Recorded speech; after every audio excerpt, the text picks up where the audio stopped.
बच्चों अभी आ रही है द्वितीय अवसर की परीक्षा कक्षा 12वीं के लिए। तो विषय भौतिक शास्त्र के कुछ आईएमपी क्वेश्चंस 1 नंबर के आपके लिए प्रेषित हैं। इसको आप बार बार सुनिए और कोई भी काम करते समय रिवाइज़ करिए, जिससे आप इनको अच्छे से तैयार कर पाएंगे। तो लीजिए, पहला प्रश्न है, 1 कूलाम आवेश में इलेक्ट्रॉनों की संख्या कितनी होती है? आंसर है 6.25 गुणित 10 की घात 18।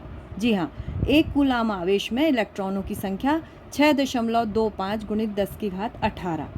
दूसरा प्रश्न है, विद्युत क्षेत्र की तीव्रता का मात्रक क्या होता है? आंसर है न्यूटन प्रति कूलाम। विद्युत क्षेत्र की तीव्रता का मात्रक न्यूटन प्रति कूलाम। एक प्रोटॉन में न्यूनतम आवेश कितना होता है? एक प्रोटॉन में न्यूनतम आवेश होता है 1.6 गुणित 10 की घात ऋण 19 कूलाम। इतना ही आवेश इलेक्ट्रॉन पर भी होता है, लेकिन जब आप आंसर लिखेंगे तो सामने इलेक्ट्रॉन के लिए माइनस का चिन्ह लगाएंगे। तीसरा है, अगला प्रश्न है, विशिष्ट प्रतिरोध का मात्रक।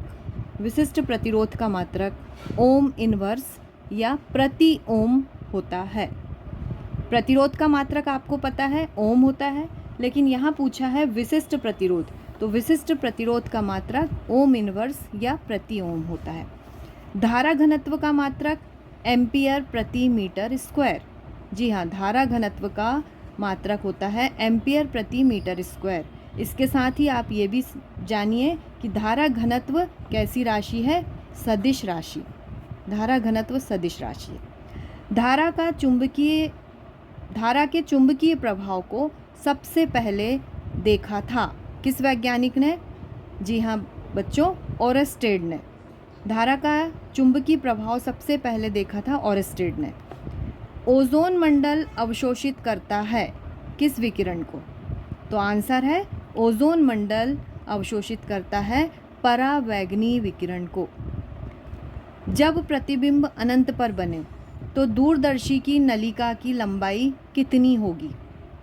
प्रतिबिंब जब अनंत पर बने, यह शर्त है, तो दूरदर्शी की नलिका की लंबाई होती है FO प्लस FE।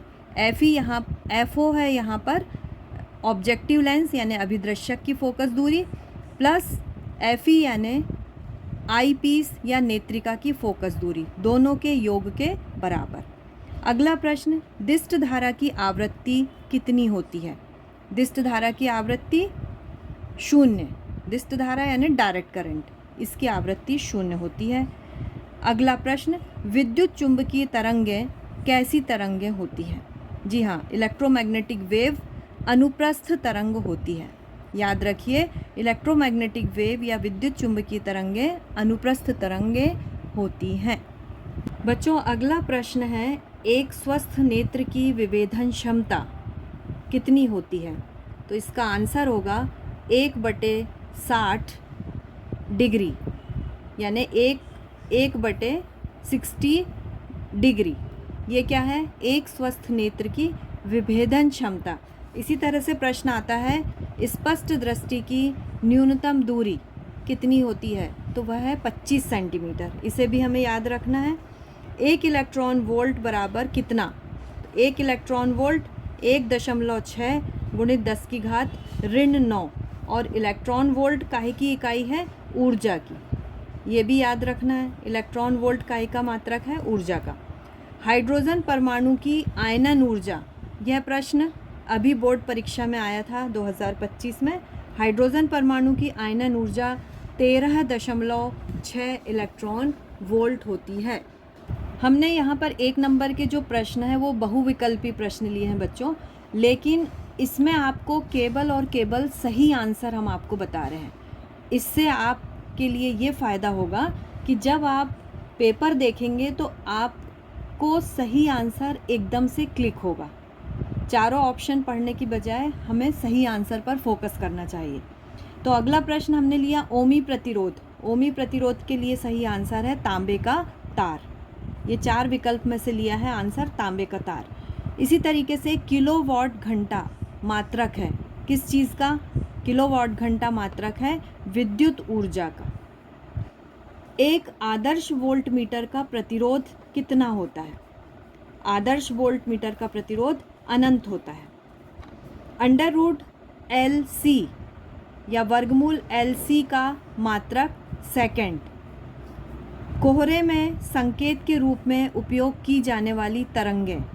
कोहरे में जब कुछ दिखाई नहीं देता है तो हम किन तरंगों का उपयोग संकेत के रूप में करते हैं? अवरक्त तरंगों या इंफ्रारेड वेव्स का। मोटर वाहनों के पीछे का ट्रैफिक देखने के लिए किस दर्पण का उपयोग किया जाता है? याद रखिए, उत्तल दर्पण का उपयोग किया जाता है। मोटर वाहनों के पीछे का ट्रैफिक देखने के लिए उत्तल दर्पण का उपयोग किया जाता है। उत्तल दर्पण में वस्तु का प्रतिबिंब सीधा, छोटा और आभासी बनता है। यह भी हमें ध्यान रखना है। अगला प्रश्न है, भूस्थायी उपग्रह का आवर्तकाल कितना होता है? तो इसका आंसर है 24 घंटे। जी हाँ, भूस्थायी उपग्रह का आवर्तकाल 24 घंटे होता है। फिर हमने लिया है प्रश्न, परमाणु का आकार किस कोटि का होता है? तो आंसर है 10⁻10 मीटर। इसमें आप विशेष ध्यान रखिए, परमाणु का आकार 10⁻10 मीटर और नाभिक का आकार, नाभिक के आकार की कोटि पूछी जाती है तो ये होती है 10⁻15 मीटर। परमाणु का आकार 10⁻10 मीटर और नाभिक का आकार 10⁻15 मीटर। परमाणु का ग्रही मॉडल किसने दिया? परमाणु का ग्रही मॉडल दिया रदरफोर्ड ने। रदरफोर्ड के अल्फा कण प्रकीर्णन के प्रयोग का वर्णन भी आप पढ़िएगा साथ में। लेंस की क्षमता का मात्रक क्या होता है? ये बहुत इम्पॉर्टेंट प्रश्न है, लगभग हर साल आता है। लेंस की क्षमता का मात्रक डायोप्टर है। अन्योन प्रेरण का उदाहरण, यह प्रश्न दो तरीके से पूछे जाता है कि अन्योन प्रेरण का उदाहरण एक दीजिए, तो इसका आंसर होगा ट्रांसफार्मर। या दूसरे तरीके से पूछा जाएगा कि ट्रांसफार्मर किस सिद्धांत पर कार्य करता है, तो इसका आंसर होगा अन्योन प्रेरण के सिद्धांत पर। टीवी के लिए कौन सी विद्युत चुंबकीय तरंगें उपयोग में लाई जाती हैं? बच्चों, टीवी हम देखते हैं, रेडियो पर हम सुनते हैं कार्यक्रम, तो इनके लिए कौन सी विद्युत चुंबकीय तरंगें या इलेक्ट्रोमैग्नेटिक वेव उपयोग में लाई जाती है? तो वो है रेडियो वेव, जो कि आवृत्ति में सबसे कम और तरंगदैर्घ्य में सबसे अधिक होती है, और ये होगी उच्च आवृत्ति की रेडियो तरंगें। एसी जनरेटर किस सिद्धांत पर कार्य करता है? एसी जनरेटर प्रत्यावर्ती जनरेटर या जनित्र किस सिद्धांत पे कार्य करता है? तो याद रखना है आपको, विद्युत चुंबकीय प्रेरण के सिद्धांत पर।